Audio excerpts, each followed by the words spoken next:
Hi everyone, your movement coach Hari Sharma और आज हम लर्न करने वाले हैं पिस्टल स्क्वाट।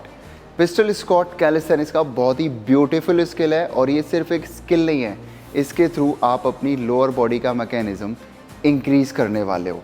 इसके थ्रू आप अपने राइट लेफ्ट के बैलेंस को समझने वाले हो, कहाँ पर आपको स्ट्रेंथ की नीड है और कहाँ पर आपको मोबिलिटी की।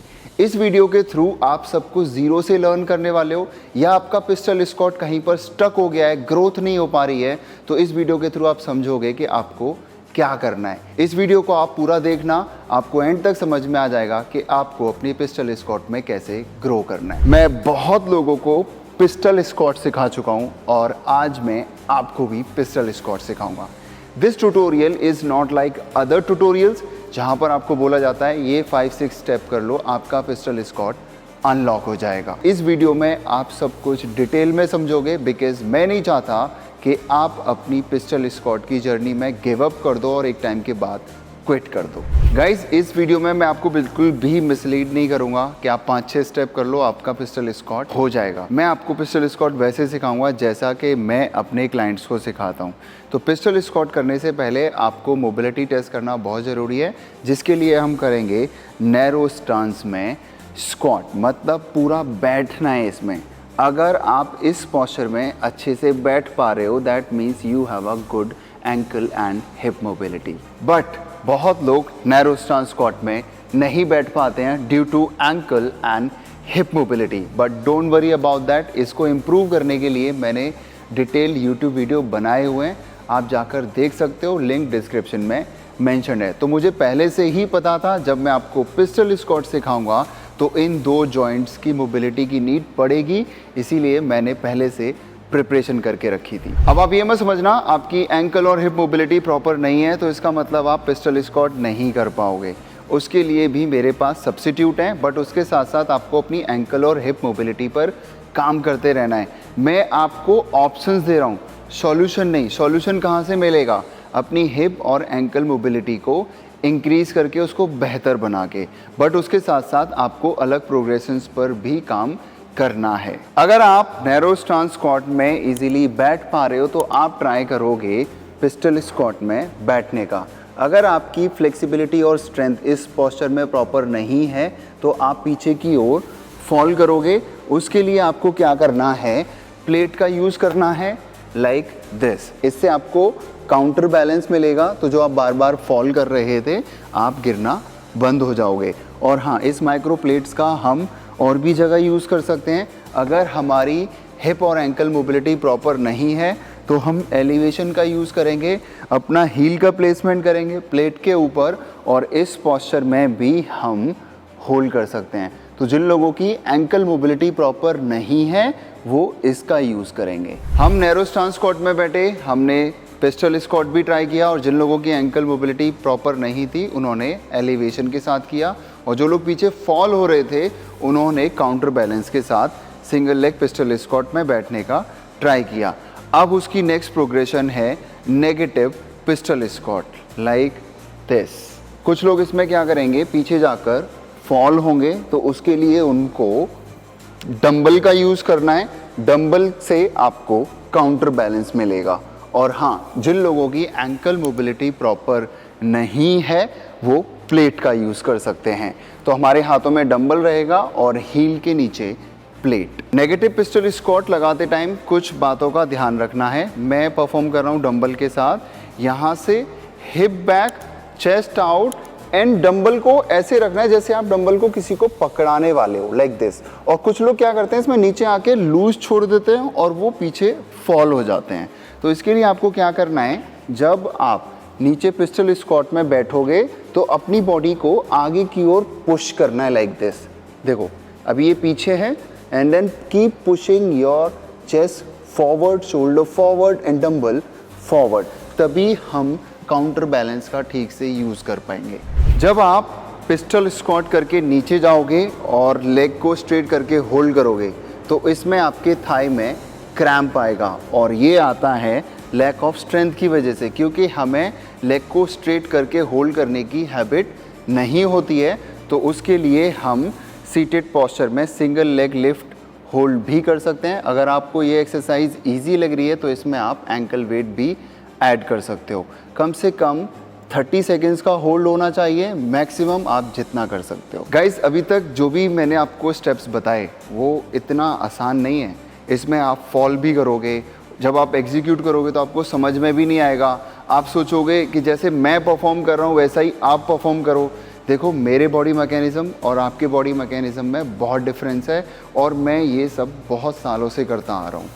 जब आप इस प्रोसेस में आओगे, you will fall, you will get frustrate और आपको ऐसा भी लगेगा कि शायद हमसे नहीं हो पाएगा। But I am telling you, you keep trying, keep following, keep learning and keep growing. यही है आगे बढ़ने का मंत्रा। मैं बहुत लोगों को सिखाता हूँ, सेम प्रोसेस है उनके साथ भी। मैं उनको सिखाता हूँ ना, फिर भी वो बहुत सारी मिस्टेक्स करते हैं। They can't sit properly, they are falling every time. फिर उनको ये सेल्फ डाउट आता है कि हमसे नहीं हो पाएगा, बट फिर भी मैं उनको पुश करता रहता हूँ और एक टाइम के बाद वो पिस्टल स्क्वाट कर रहे होते हैं। वैसा ही आपको भी गिव अप नहीं करना है। हम पिस्टल स्क्वाट में नीचे बैठना सीख चुके हैं। अब नेक्स्ट प्रोग्रेशन पर आते हैं, वो है यहाँ से ऊपर उठना। और ये जर्नी नीचे बैठने से भी ज़्यादा डिफ़िकल्ट है। ज़्यादातर लोग यहीं पर क्विट कर देते हैं, बट मैं आपको क्विट नहीं करने दूंगा। तो उसके लिए मैं आपको कुछ प्रोग्रेशंस बताने जा रहा हूँ। सबसे पहले हम परफॉर्म करेंगे असिस्टेड पिस्टल स्क्वाट। यहाँ से dumbbell forward, push your hip back and knee fold, keep leaning forward and up. इस पर बैठना नहीं है, फुल्ली एक्टिव रहना है। ऐसा नहीं है कि आप नीचे गए और बॉडी को लूज छोड़ दिया और फिर आप उठ रहे हो। अपने बॉडी के हर मसल को एक्टिव रखना है, बॉडी के अंदर काइनेटिक चेन बना के रखनी है। फिर से एक और बार देखो, dumbbell forward, push your hip back, hip touch and up. जैसे जैसे ये मूवमेंट आपको इजी लगने लगे, आप अपना एफर्ट बढ़ाने के लिए ये लेवल डिक्रीज कर सकते हो। जितना आप इसमें नीचे जाओगे वैसे वैसे आपकी स्ट्रेंथ बाय टाइम डेवलप होती जाएगी। और हाँ, जैसा मैंने आपको बताया था कि जिन लोगों की एंकल मोबिलिटी प्रॉपर नहीं है, उनकी जर्नी भी अधूरी नहीं रहेगी। वो भी इस मूवमेंट को परफॉर्म कर सकते हैं, क्योंकि इसके थ्रू उनके अंदर स्ट्रेंथ डेवलप होगी। बाकी की मोबिलिटी, हिप और एंकल मोबिलिटी वाली जो वीडियो देखोगे उससे इंक्रीज़ हो जाएगी। तो वहाँ हम अपनी मोबिलिटी पर काम कर रहे हैं और यहाँ पर हम स्ट्रेंथ पर। अब ऐसा नहीं है कि इन सभी प्रोग्रेशंस को आपको एक ही दिन में परफॉर्म करना है। आपने एंकल मोबिलिटी पर काम किया, उसके बाद आप पिस्टल स्क्वाट में बैठे और फिर आपने नेगेटिव पिस्टल स्क्वाट भी ट्राई किए और फिर असिस्टेड पिस्टल स्क्वाट भी किए। अगर आप ज़्यादा ओवर वर्क करोगे तो over work leads to injury, ये बात आपको ध्यान रखना है। तो ऐसा ना हो कि आज ही आपने वीडियो देखा है और आज ही आप पिस्टल स्क्वाट अनलॉक करने चल दिए। ध्यान रखना, इससे आपको नी में प्रॉब्लम भी हो सकती है ड्यू टू ओवरवर्क। अब नेक्स्ट प्रोग्रेशन पर हम स्विच करते हैं। अभी हमने किए असिस्टेड पिस्टल स्क्वाट, अब हम करेंगे नॉन असिस्टेड पिस्टल स्क्वाट, वो भी सबसे डिफिकल्ट रेंज में। इसी रेंज में हम पीछे फॉल होते हैं और इसी रेंज से हम लोग ऊपर नहीं आ पाते हैं। बट इससे पहले असिस्टेड पिस्टल स्क्वाट अच्छे से होना बहुत इंपॉर्टेंट है। मूवमेंट देख लो कैसे परफॉर्म करेंगे। ऐसा नहीं है कि इसको हर बारी डंबल से ही परफॉर्म करना है, ये तो बस मैंने ले रखा है कि इससे आपको काउंटर बैलेंस मिल सके। तो डंबल लेने के बाद आपका पिस्टल स्क्वाट डिफिकल्ट नहीं, ईजी होने वाला है। यहाँ से dumbbell forward, push your hip back and knee fold. Hip को पीछे पुश करना बहुत इंपॉर्टेंट है। कुछ लोग क्या करते हैं, स्ट्रेट नीचे जाने का ट्राई करते हैं, लाइक दिस। तो उनसे क्या होता है ना, एग्जीक्यूशन में प्रॉब्लम आती है और मूवमेंट को समझने में भी डिफ़िकल्टी होती है। Dumbbell forward, push your hip back, bend your knee, body lean forward forward. अब जिस रेंज में आपको सबसे ज़्यादा डिफ़िकल्ट लग रहा है ना, वहाँ पर आपको होल्ड करना है। जितना ज़्यादा मैक्सिमम होल्ड करोगे उतनी स्ट्रेंथ डेवलप होगी। बात आती है रेप्स एंड सेट्स की। कम से कम 5 to 10 सेकेंड्स का होल्ड होना चाहिए। ये रेंज सबसे ज़्यादा डिफ़िकल्ट होती है पिस्टल स्क्वाट में। हम लोग इसी रेंज में गिव अप कर जाते हैं। बहुत लोगों को इस रेंज से ऊपर आने में डिफ़िकल्टी होती है। तो अगर हम जितनी ज़्यादा प्रैक्टिस करेंगे इस रेंज में, उतनी हमारी स्ट्रेंथ डेवलप होगी। बट जिन लोगों के पास एंकल मोबिलिटी प्रॉपर नहीं है, वो इस मूवमेंट को हील के नीचे प्लेट लगाकर परफॉर्म करेंगे। गाइज, इस रेंज में पिस्टल स्क्वाट में होल्ड करना इतना आसान नहीं होगा, बहुत स्ट्रेंथ लगेगी, बॉडी शेक करेगी। आप सोचोगे कि यहाँ से मैं ऊपर कैसे आऊँ, आपको सिर्फ होल्ड करना है, धीरे धीरे स्ट्रेंथ डेवलप होगी, फिर उसके बाद हम ट्राई करेंगे ऊपर आने का। और ऊपर आने के लिए भी हम असिस्टेंस लेंगे बैंड का। और बैंड के साथ इस मूवमेंट को परफॉर्म करते टाइम कुछ बातों का ध्यान रखना है। कुछ लोग क्या करते हैं कि बैंड के नीचे ही वो लोग खड़े हो जाते हैं, जिसकी वजह से उनकी बॉडी और पीछे फॉल करती है।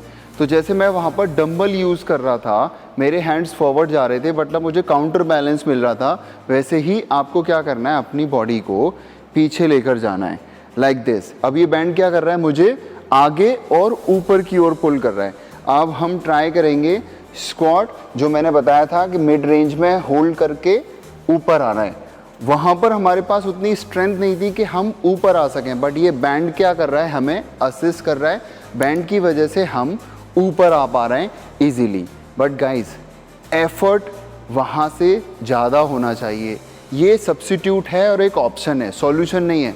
सॉल्यूशन है स्ट्रेंथ। जितना ज़्यादा एफर्ट होगा आपकी मूवमेंट में, उतना जल्दी आपका मूवमेंट अनलॉक होगा। जिन लोगों की एंकल मोबिलिटी प्रॉपर नहीं है, उनके लिए ये प्लेट गेम चेंजर है।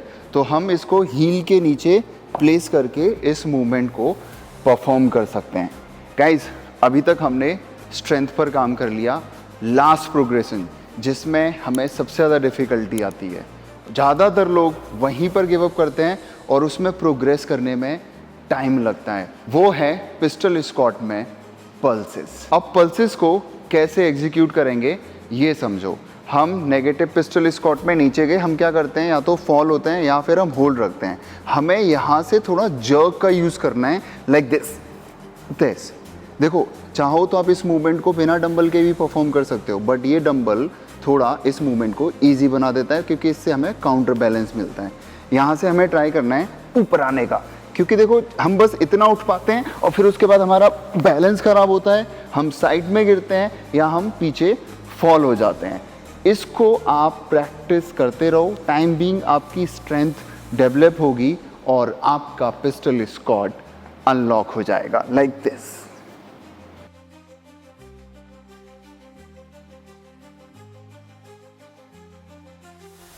गाइस, मैंने आपको इस वीडियो में सब कुछ बहुत डिटेल में समझाया है। जब आप इन सभी स्टेप्स को पहली बार परफॉर्म करने जाओगे तो आपको ऐसा लगेगा कि शायद मुझसे नहीं हो पाएगा, क्योंकि जितना आपको देखने में इजी लग रहा है उतना ये एग्जीक्यूशन में टफ होगा। बट आपको गिव अप नहीं करना है। हम लोग गिरेंगे, सीखेंगे और आगे बढ़ेंगे और अपने पिस्टल स्क्वाट को अचीव करेंगे। मैंने आपको कोई भी इजी स्टेप्स नहीं दिए हैं। मैं चाहता हूं कि आप हार्ड के थ्रू जाओ, क्योंकि इस पिस्टल स्क्वाट को अचीव करना इतना भी इजी नहीं है। So there is no easy steps, सारे स्टेप्स हार्ड हैं। जब आप हार्ड करोगे तभी आप पिस्टल स्क्वाट को अचीव कर सकते हो। अगर आपको पिस्टल स्क्वाट में और कोई प्रॉब्लम आ रही है तो आप कमेंट कर सकते हो या आप मुझे इंस्टाग्राम पर DM कर सकते हो। और हाँ, और भी अमेजिंग वीडियोस के लिए ये चैनल सब्सक्राइब कर लो। मैं बहुत ही अमेजिंग वीडियोस लेकर आने वाला हूँ। आपको न्यू स्किल्स भी सिखाऊंगा, आपको प्रॉब्लम से भी ओवरकम कराऊंगा और आपकी फ़िटनेस में लॉन्जेविटी भी लेकर आऊँगा।